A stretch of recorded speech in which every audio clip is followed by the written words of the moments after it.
Hi, my name is Pastor Mary Wildish. I'm here in Montego Bay, St. James at Trumpet Call Ministries. And this is where God has sent me. This is where God has placed me to minister. And here I am in the midst of relief work of a Category 5 hurricane, something I never ever thought that God would ever put me in the midst of, and it has fallen in my lap. And it has been an amazing experience to be able to go out, especially into the mountain areas of Jamaica, which that's where the hurricane hit the hardest, and to go up into these villages and the remote communities and to meet the people and to help reach out and meet their needs. And I want to say thank you to Help These Souls International.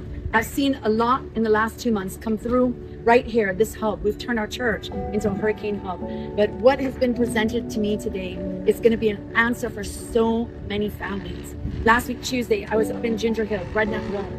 I was up in a place called Kilmarnock on Saturday, and more than food, what people need is clean water. A lot of these villages, they have no river, they have no stream. They use their roofs as catchments for water, and their roofs is gone. And so their need is for clean drinking water.